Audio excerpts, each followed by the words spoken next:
Ok, mis hermanos, entonces vamos a hablar, voy a abrir aquí para que podamos ir viendo y aprovechar el tiempo lo máximo posible.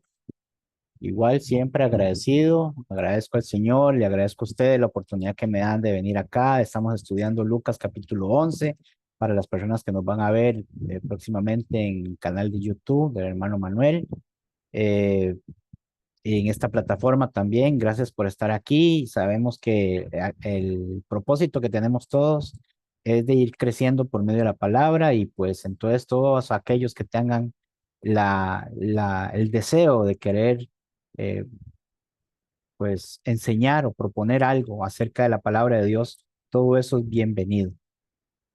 Ya vamos por Lucas, bueno, el hermano empezó desde Mateo y ya hasta ahí poquito a poco, paso a paso se ha llegado hasta Lucas capítulo 11 y se seguirá con otros hermanos también bien preparados para poder brindarles a ustedes, los escuchas y los que ven, y en esta plataforma también, todo lo necesario para que podamos tomar notas, aprender, preguntar, seguir buscando, incluso corregir, porque quién sabe, a veces uno dice cosas que tienen las mejores intenciones, pero tal vez no lo estudió de la forma correcta. Eso pasa, nadie es perfecto en su prédica o en su habla, ¿verdad? Solo Jesús.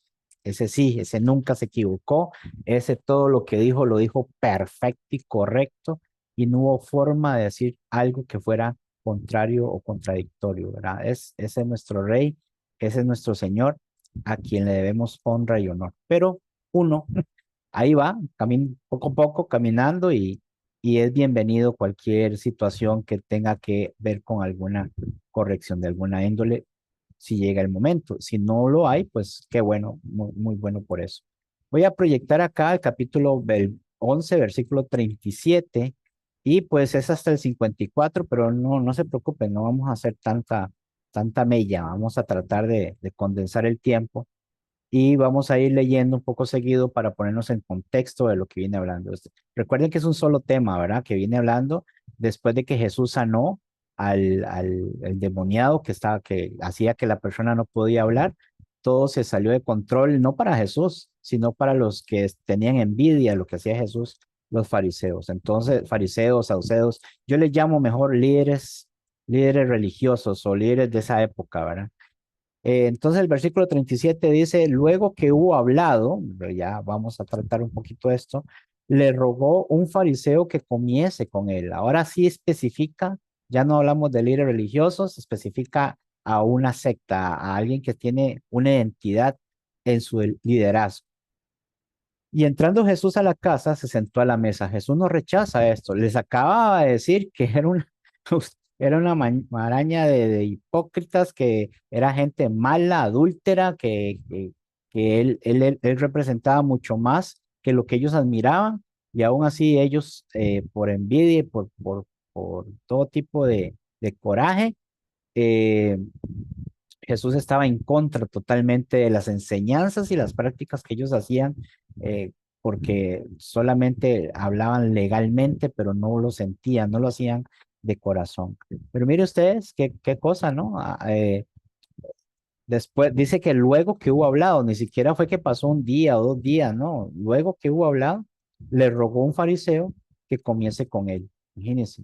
Entonces, si a Jesús no se le puede callar de forma amenazante, tal vez se le pueda convencer si lo hacemos mi amigo. Si yo lo hago mi amigo, ¿verdad? Tal vez al ver la relación que tenemos nosotros aquí en una sociedad alta, con dinero, con estatus, con respeto, tal vez por ahí me lo pueda ganar y entonces voy a dejar que hable todo lo que habla porque no me conviene. Eso es lo que pensaban los fariseos, ¿verdad? Y entrando Jesús en la casa se sentó a la mesa. No sabe lo que está haciendo este pobre, pero bueno. Dice, el fariseo, cuando lo vio, se extrañó de que no se hubiese lavado antes de comer. Ah, que Jesús, ¿verdad? En esta época se le hubiera dicho, Jesús, no, Jesús, hay que lavarse las manitas porque eso puede traer bacterias y todo esto. Vea que eso no lo enseñan desde la escuela, desde el kinder. Dice el versículo 39, pero el Señor le dijo, Ahora bien, vosotros los fariseos limpiáis lo de fuera del vaso y del plato, pero por dentro estáis lleno de rapacidad y de maldad. Ay, Jesús, ¿verdad? Jesús no hace silencio, todavía sigue dándole duro. El fariseo quiere y está tratando en lo posible de convencerle de que ya, por favor, ya no diga más verdades que los están comprometiendo.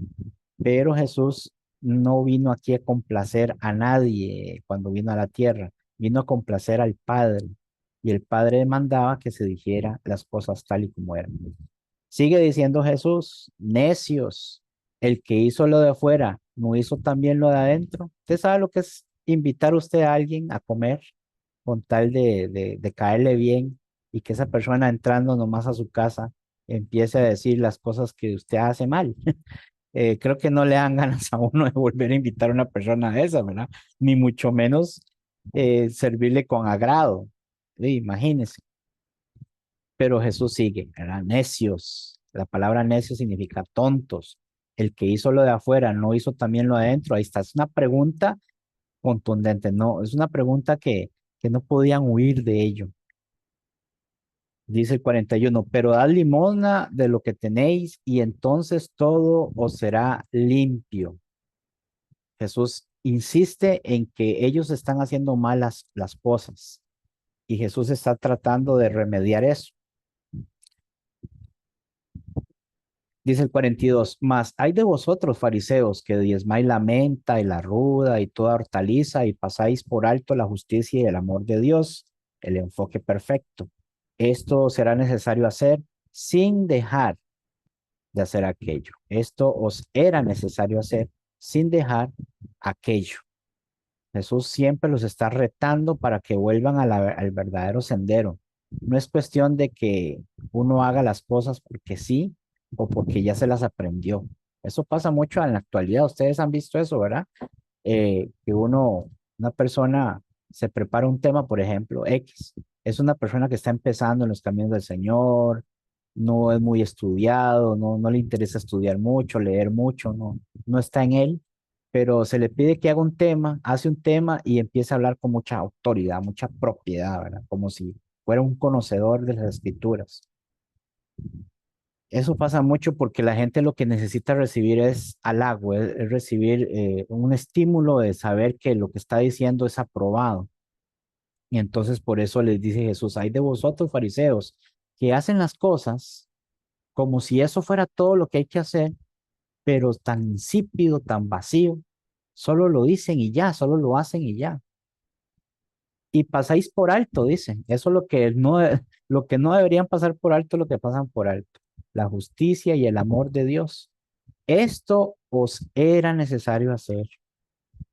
Está bien lo que ustedes están tratando de señalar, está bien lo que ustedes están tratando de hacer, de demostrar, mejor dicho, pero ¿para qué lo están haciendo? ¿Por qué lo están haciendo? Ellos no se preguntaban eso, solo lo hacían porque era su costumbre. Dice el 43, ay de vosotros fariseos que amáis las primeras sillas en las sinagogas y las salutaciones en las plazas. Ahí es donde radica todo. Todos nosotros, mis estimados, necesitamos halagos, todos nosotros necesitamos que nos digan que estamos bien, que qué bonito se dijo, que qué bonito lo hizo, todos. Y por eso es parte de un respeto. En las empresas, cuando usted trabaja en una empresa, ahí hay un protocolo que usted tiene que seguir. Y usted no puede hablar de una manera como usted quiera. Usted tiene que ser proactivo con sus compañeros.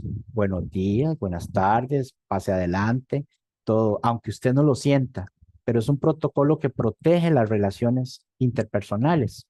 Así también en las escuelas, en fin, en todo lado, ¿verdad? Pero, y eso está muy bien, no hay ningún problema. Pero cuando ya eso se agarra para yo empezar a sentir el placer de que me alaben, de que me, me den los primeros lugares, de yo siempre estar ahí tratando de ser popular, ahí es donde empieza a, a ponerse gris el asunto. Dice el 44, hay de vosotros escribas y fariseos. Y primero empezó con los fariseos porque fue un fariseo el que lo invitó. pero ahora incluye también a los escribas, o otra rama de líderes religiosos, de líderes de esa época, que también se creían muy grandes. Y la palabra hipócritas aquí, él no, Jesús, eh, a ver, en el griego, la palabra hipócrita, que significa alguien que es de doble cara, por ejemplo, alguien que está, que muestra una cara, pero en realidad no es eso. Eso es lo que venía del griego de los circos, de los eventos de gente que hacía teatro. Entonces, para poder hacer el personaje que hacía, mostraba una cara, pero en realidad no lo era. Entonces, ahí es donde viene la palabra hipocresía, doble cara, como en otros países lo reconocemos. Por qué Jesús les decía esto? Porque, bueno, les quería decir que esta palabra hipócrita no era una palabra así como que Jesús dijera, ay, es que ustedes sí son raros, ustedes sí son doble cara, ¿verdad? Ah, qué barbaridad, ah, qué chiquillos eso, ¿no? En realidad esta palabra es muy fuerte. Y a mí lo que me sorprende mucho, es que era un invitado a comer con los que estaban ahí. O sea, el fariseo lo invita a comer, pero no quiere decir que era un evento personal, como cuando Nicodemo se encontró a Jesús de noche, eran solo ellos dos.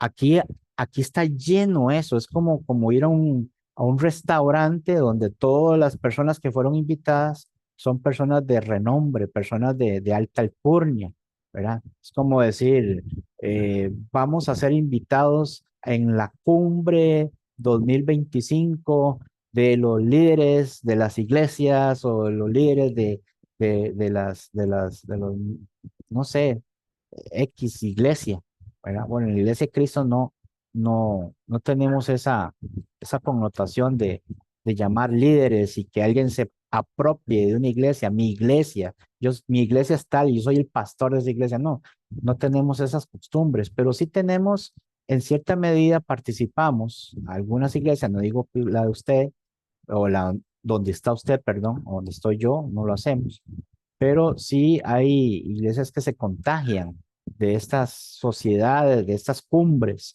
evangelísticas donde se reúnen la crema y la nata, ¿verdad?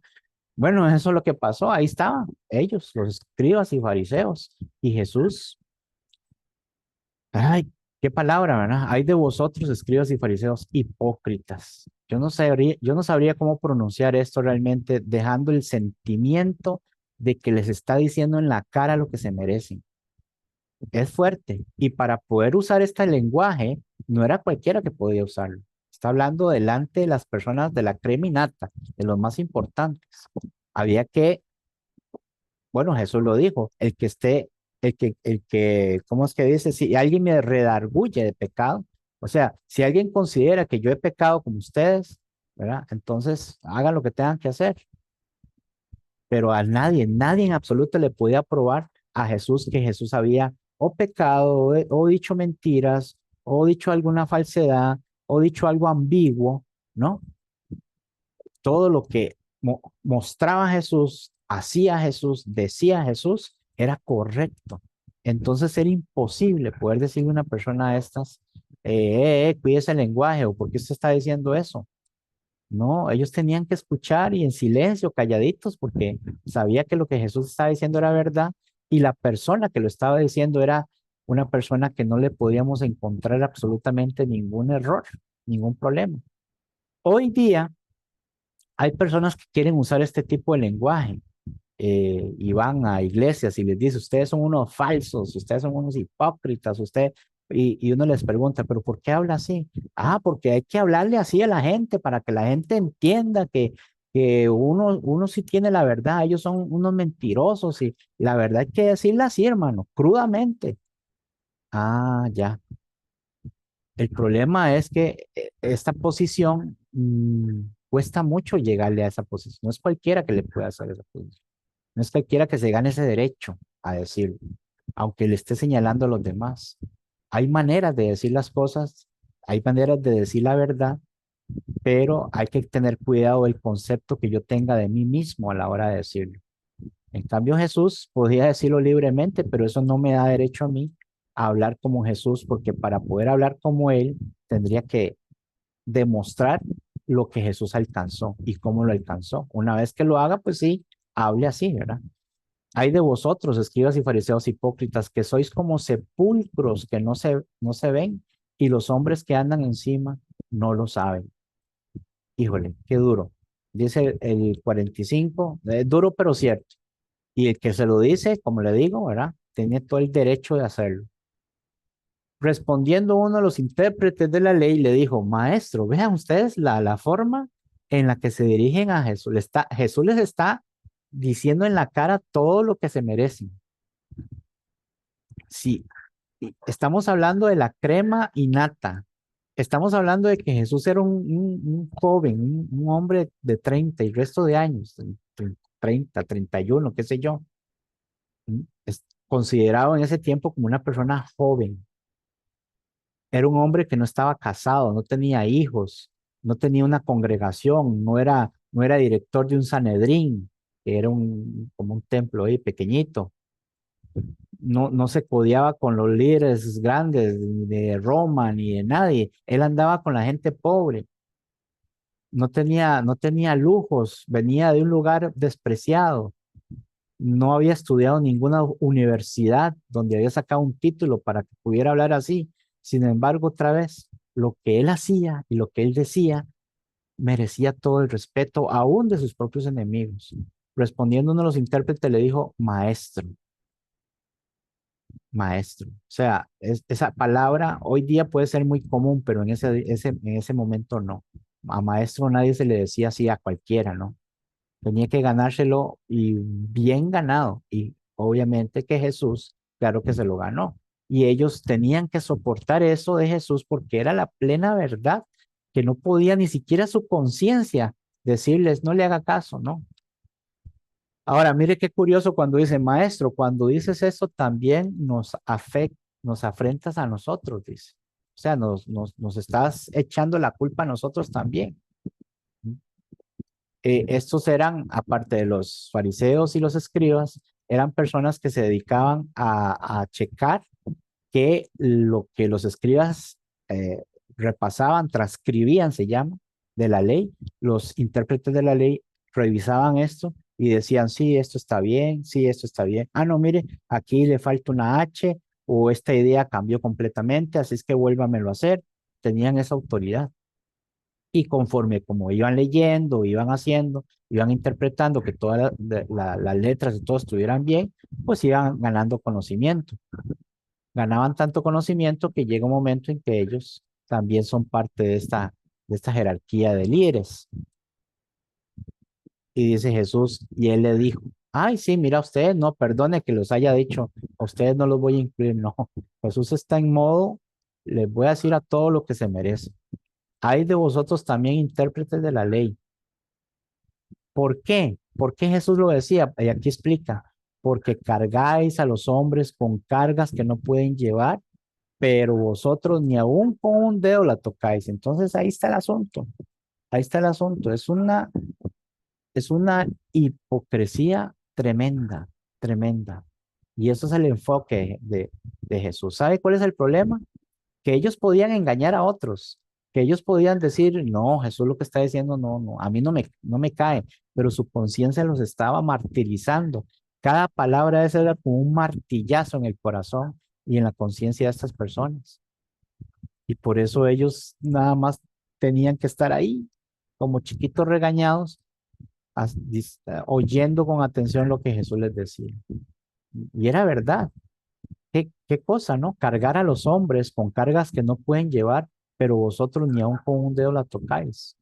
Eso es una barbaridad. Y por eso nosotros, los predicadores, tenemos que tener demasiado cuidado.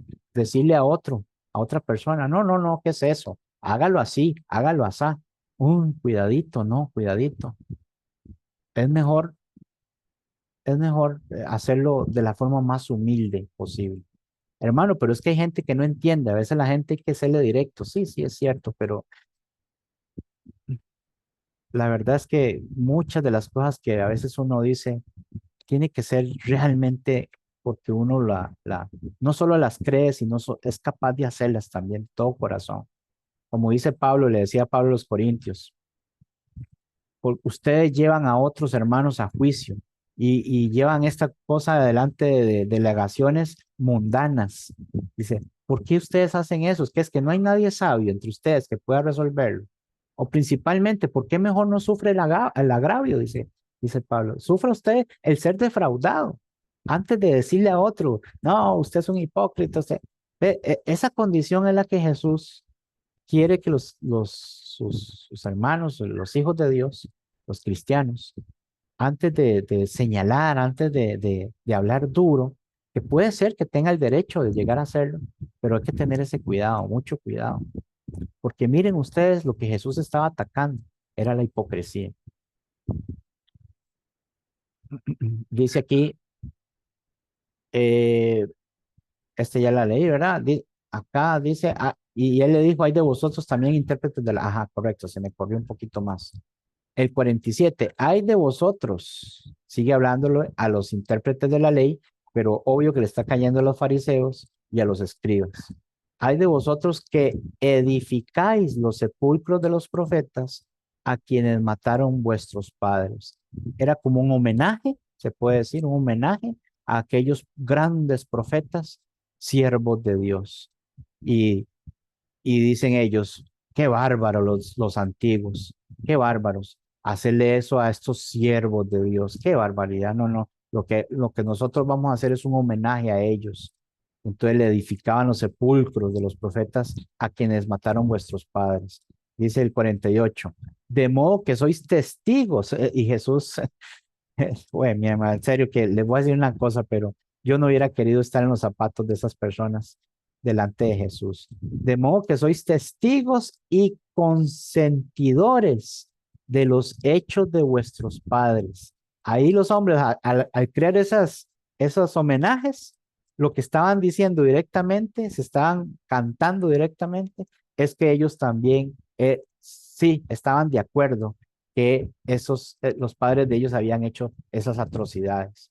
Sí, sí, está bien, pero nosotros vamos a corregirlo haciendo homenajes. No, hombre, ya con eso estaban diciendo, estamos de acuerdo que ellos lo hicieron. Porque a la verdad ellos los mataron y vosotros edificáis sus sepulcros. Era como un sello de decir, es cierto, ellos lo hicieron. ¿Verdad? Estaban de acuerdo que ellos lo habían hecho. 49.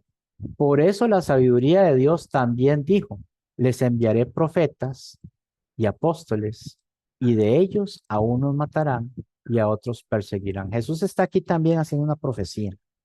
Eso no solamente está hablando del Antiguo Testamento, sino que lo que iba a pasar también en el Nuevo Testamento, que fue lo que pasó con los apóstoles. Jesús está aquí haciendo la división entre el Antiguo y el Nuevo Pacto. Cuando les dice, les enviaré profetas, eso fue lo que pasó en el Antiguo Testamento, hasta los días de Juan. Y apóstoles es lo que Jesús estaba ahora haciendo, empezando por él, ¿verdad? Y de ellos a unos matarán y a otros perseguirán. Bueno, eso pues, ya lo vemos en el libro de los Hechos y en los registros de Pablo también. Versículo 50, para que se demande de esta generación la sangre de todos los profetas que se han derramado desde la fundación del mundo. O sea que cuando habla de esta generación es donde Jesús está hablando, pero eso iba a ser demandado en el momento que iba a pasar en el año 70, cuando el templo judío y toda la zona de Jerusalén iba a ser arrasada y ahí se iba a perder todo, se iban a perder los registros, los linajes, las genealogías, todo se iba a perder y ya el pueblo de Israel iba a dejar de ser el pueblo de Dios. Entonces, por eso es que aquí les está diciendo, desde ya les está advirtiendo, para que se demande de esta generación la sangre de todos los profetas que se han derramado desde la fundación del mundo. Dice en el 51, desde la sangre de Abel hasta la sangre de Zacarías. Ahora, podemos pensar, pero ¿qué culpa tenían ellos de esa generación por las cosas que habían pasado? Bueno, porque ellos estaban haciendo homenajes a la gente, diciendo, aprobando de que estas personas de la antigüedad habían hecho eso. Y ellos teniendo ahí al mejor de todos, a Jesucristo, estaban tratando de hacer que Jesucristo cayera, dijera algo falso para acusarlo, para matarlo, para apedrearlo. Estaban intentando hacer las cosas de la mejor manera para que eso sucediera. Y Jesús en la antigüedad, el espíritu, como dice el espíritu Noé, que Jesús fue y predicó en esos tiempos de Noé, fue por lo que Noé predicó, por lo que Noé dijo. La palabra de Dios, Jesús es el verbo, es la palabra. Entonces Jesús estuvo presente en los días de Noé, el verbo estuvo presente en los días de Noé por las cosas que se dijeron. Y así, cuando Abel dice, bueno, cuando dice Abel también, por la sangre, por la representación de lo que estaba, lo que iba a ser Jesucristo. Y Zacarías, que fue uno de los últimos ya, no era el papá de Juan, ¿verdad? Pero había pasado esto atroz en la época de, creo que fue en la época del Imperio griego, donde pasó esto, donde ya se dividió. Alejandro el Grande había muerto y esos reinos se habían dividido en, creo que en cuatro reinos grandes. Y en uno de ellos había pasado algo atroz. Y este Zacarías había pasado por esa eventualidad, que murió entre el altar y el templo. Sí, os digo que será demandada de esta generación. Entonces, si esa generación iba a ser demandada porque ya ellos tenían el conocimiento, ellos habían aprobado, ellos sabían lo que había pasado y ahora que tienen a Jesús vuelven a cometer los mismos errores, entonces yo nada más pregunto, ¿qué de nosotros, mis hermanos? Que tenemos todo el ejemplo del Antiguo Testamento y todo el ejemplo del Nuevo Testamento. Ellos tuvieron el ejemplo del Antiguo Testamento y eso los iba a condenar porque aprobaron lo que, afirmaron que esos antiguos hicieron todas estas atrocidades. Pero nosotros, los de la última dispensación, ya no hay más, ya no hay otro testamento que se vaya a escribir, otro pacto que se vaya a hacer, ya no existe. A nosotros también, pues tenemos que pensar muy bien porque tenemos el ejemplo del Antiguo, del Nuevo Testamento y eso es doble para nosotros. Y si para esa generación iba a ser demandada, entonces para nosotros, ¿qué? Por eso es que yo les insto, mis hermanos, los que nos ven y todo, a que más que buscar ser vistos por los hombres como una persona de autoridad, de una persona de carácter rudo, carácter fuerte, porque siempre dice las cosas así, pa. Mejor busquemos ser humildes, busquemos ser personas pasivas, digamos la verdad, pero como dice Pedro, 1 Pedro 3:15, ¿verdad? Todo aquel que os demande razón de la esperanza que en nosotros, pero de forma reverente, de forma tranquila. Creo que es nuestra mejor opción ante esto. Dice el 52, dice, hay de vosotros intérpretes de la ley porque habéis quitado la llave de la ciencia, vosotros mismos no entráis y a los que entraban se lo impedisteis. Eh, Eso es como decir, ¿verdad? Ni pica leña ni presta el hacha. Eh, eso es lo peor que puede pasar en un hermano o en una hermana que impide que el evangelio avance, que impide que la iglesia esté en paz. Ese hermanito que es una piedra en el zapato, que nada le gusta, que todo le cae mal, que las cosas no son como él quiere que sean, y siempre está impropiando el culto de la iglesia, en la relación de los hermanos. Este tipo de personas son tremendas, ¿verdad? Van a recibir un castigo grande porque si no cambian esa manera de pensar, es tremendo. Habéis quitado la llave de la ciencia, imagínense. La ciencia aquí, la palabra ciencia en sí generalmente significa saber, ¿verdad? Eso es lo que significa. Ciencia significa saber. La ciencia común, las ciencias naturales, investigan las cosas para saber cómo funcionan, pero la palabra ciencia lo que significa viene de saber, de conocer, de una manera investigativa, de una manera en que usted va experimentando, va analizando, va buscando. Y dice, vosotros mismos no entrasteis para poder ellos tener, al tener la llave que era el Antiguo Testamento, y conocer las verdades del Antiguo Testamento. Tenían ese conocimiento porque ellos tenían la facilidad de obtener todos estos documentos. Y aún así, ellos se paraban en la puerta y no dejaban entrar a nadie porque tenían que pasar por el filtro de ellos. Y a los que entraban se lo impedisteis. Habían personas que sí podían llegar al conocimiento de la verdad y pues ellos más bien como no estaban a favor de ellos, entonces ya no podían entrar. Todo esto creo que lo entendemos muy bien con la palabra hipocresía. Y 53 dice, diciéndoles él estas cosas, los escribas y los fariseos comenzaron a estrecharle en gran manera. ¿Qué les queda?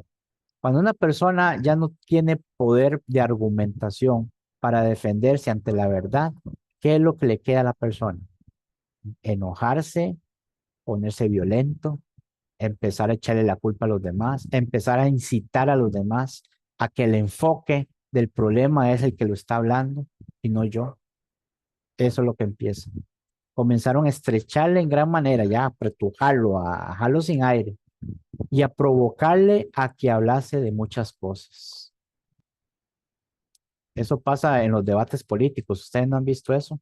Cuando una persona le dice a otra lo mal que gobernó, lo mal que había hecho, y la persona lo que hace es que desvía esa acusación, lo desvía hacia otras cosas. Incluso le saca hasta cosas personales al otro. Entonces, cuando una persona, un hermano le dice a otro hermano, hermano, por favor, mire, no sea así, deje de gritar, deje de hablar mal, deje de decir cosas que no son ciertas. Y la persona sabe que es así, pero como quiere, aquí decimos morir con las botas puestas, entonces empieza a decir, ¿y usted qué habla? Aquel día usted no dijo esto y aquello. ¿Usted por qué y usted juega de muy santo, ¿verdad? Pero yo aquel día oí que usted dijo tal y tal cosa, y empieza a desviar la acusación hacia la persona que está tratando de ayudarle y lo hace sentir mal y le dice a los otros, mire, mire, que el que dice que no sé qué y empieza a echar carbón, decimos aquí, a los otros para que el enfoque de la acusación esté en desviado hacia la persona que está tratando de ayudar. Porque, y eso es lo que pasa. Eso es lo que estaban haciendo ellos. Con Jesús, no podían resistirlo. Y dice el 54, acechándole y procurando cazar alguna palabra de su boca para acusarlo. Bueno, esto es, ¿saben por qué? Porque de sus hechos nadie podía decir nada. Y usted sabe que eso, yo digo, hermanos, les pregunto a ustedes, ¿saben que eso es más importante? Es que dice la Biblia que el mucho hablar conlleva el pecado, ¿verdad? En las muchas palabras se esconde el pecado. A veces uno quiere hablar y hablar y hablar y hablar cosas porque uno tiene ideas y tiene proyectos y todo, pero hay gente que lo oye a uno decir cosas y después ve que hace todo lo contrario, ¿verdad? Entonces uno dice, mire, este hermano tanto que se comprometió, tanto que dijo que iba a hacer esto y aquello, y ahora vean, no ha hecho nada de lo que dijo. Eso pues lo hace a uno perder muchos puntos. Creo que a todos nos ha pasado alguna vez en la vida. Pero el problema está cuando uno no dice nada o no habla nada o habla de la mejor forma o es una persona que habla de una forma humilde, que es una persona que habla de una forma que la gente lo quiere. Tiene una bonita manera de hablar y todo, pero sus hechos muestran lo contrario. Eso pasaba, eso pasaba con los mafiosos de la época de la mafia, de Italia y todo eso, de los 30 40 yo no sé, ¿verdad? Los mafiosos andaban bien mudaditos, eran bien educaditos, bien elegantes. Si una persona llegaba y los empujaba y la otra persona no lo conocía, decía, hey, ¿usted qué? ¿Qué le pasa? El mafioso decía, no, perdone si lo lastimé, perdone si lo ofendí, no era mi intención. Y el otro le decía, va a ver, ¿verdad? Que la próxima vez tenga cuidado. Y el mafioso decía, perdone, sí, claro, voy a fijar. Y en la noche, ese hombre que lo había retado ya, ya estaba muerto. Ya él mandó a sus matones y lo mataron. ¿Por qué? Porque ellos no tenían necesidad de exaltarse ni nada, querían mostrar una cara de que ellos eran pasibles, educados, buena gente. Eso eran los hechos que ellos querían que vieran las personas, que no eran lo que realmente eran, gente violenta, sin escrúpulos. Mandaban a matar niños y familias con tal de adquirir o darse a entender. Yo no sé si alguno de ustedes vio la película El Padrino, pero algo así, ¿verdad? Querían demostrar que era gente trabajadora y honesta, pero no, era gente que por dentro de ellos lo que había era desprecio, odio hacia las demás personas, quitarle a la gente sus posesiones y todo. Entonces, sus hechos mostraban una cosa, ¿verdad? Sus palabras mostraban una cosa, pero en realidad su interior estaba lleno de perversidad. Lo bueno de todo esto es que por palabras o hechos, aquí el Señor dice, acechándole y procurándole cazar alguna palabra de su boca para acusarle, porque lo que quiero enfocar aquí es que los hechos de Jesús, las acciones de Jesús, su vida desde que se levantaba hasta que se acostaba, nadie podía decir, ah, este Jesús es malo o tiene malas intenciones o nada, nada. Todo lo que hacía Jesús, la gente lo interpretaba como un bien. Entonces, la única forma de poder ver de qué manera podían acusarla era presionando, presionando, presionando, insultando, insultando, provocándole a la ira para que si dijera algo raro, ahí está. Y todo lo bueno que él hizo se va a la basura. Había que enfocarse en esa palabra, en esa idea que él dijo que fue provocada, ¿verdad? Y eso es lo más injusto que puede hacer una persona con otra persona. O muy injusto si eso pasara en una iglesia. No digo que pase donde usted es miembro, pero qué injusto sería que pase en alguna iglesia. Y tiene que pasar en alguna. Usted puede ser testigo de eso, de que pase en alguna iglesia. Personas que para poder acusar la iglesia o para personas que fueron tal vez hasta disciplinadas porque andaban mal portadas, porque hacían desórdenes en la iglesia, se le llamó la atención, se habló con la persona no quiso, entonces se le cortó de comunión y se fue lejos a otra iglesia y cuando llegó a la iglesia llegó con cara de mártir, con cara de víctima. Ay, es que yo fui a la iglesia tal y ahí era qué mal que lo tratan a uno, ahí no le tienen a uno amor, a esa iglesia no tiene amor y está ahí acusando a una iglesia de Cristo. Eso es ese tipo de personas que vimos desde el versículo 37 hasta el versículo 54. Lo que sí podemos ver en todo esto es que Jesús no dejó ni un solo momento de acusarlos, de decir, ay, esta expresión, ay de vosotros en el 42, ¿verdad? Cuando vamos aquí, voy a proyectar aquí. Ay de vosotros, escribas y fariseos. Esta expresión ay no es solamente un lamento, no es una, o se dice homilatopeya, algo así, ¿verdad? ¿Cómo es que se dice? ¿Cómo es que se escribe? Homo, ya se me fue. Pero es como una expresión, una transcripción de una expresión, ¿verdad? Eh,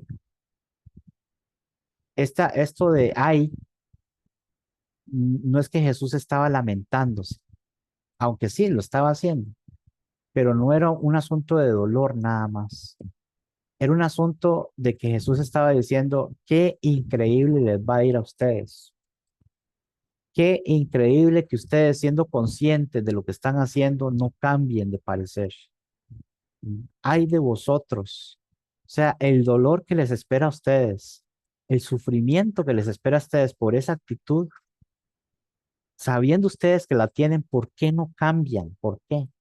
Es como la persona que, que se quebró un brazo y el dolor es tan intenso, ¿verdad?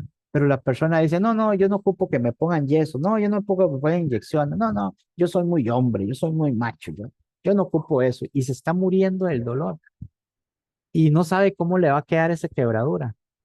Bueno, yo no he encontrado a alguien así, tan demasiadamente tonto como para que haga eso. Todavía no me he topado con alguien así.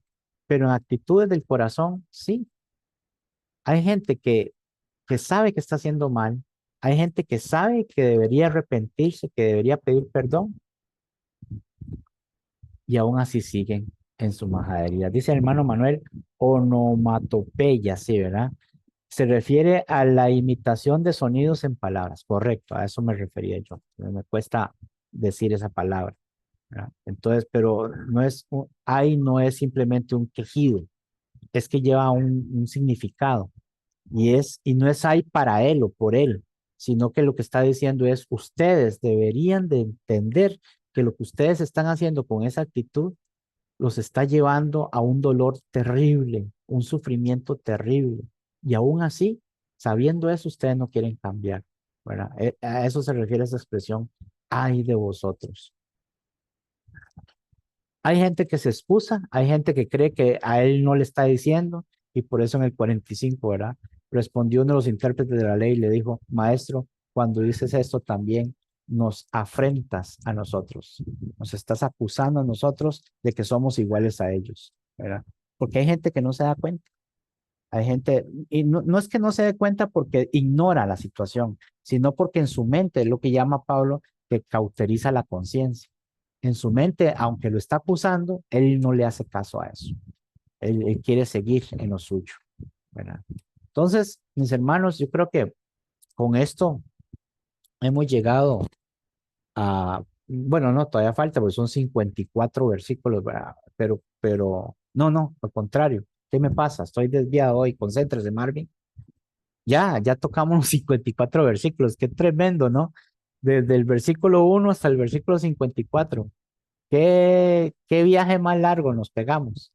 Pero gracias a Dios y gracias a ustedes, mis hermanos, por la paciencia que me han tenido y por el hecho de que hayamos podido, eh, hayamos podido hablar un poco acerca de estos capítulos. Creo hay mucho que tocar ahí. Hay palabras que se me fueron, hay costumbres que se fueron. Por ejemplo, eso de lavar los pies, lavar las manos.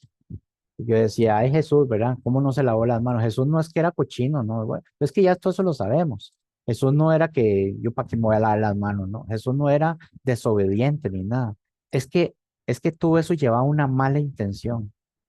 Todo eso estaba apropiándose de la verdadera ley. Eso no venía en la ley, eso no venía en el corazón de la ley.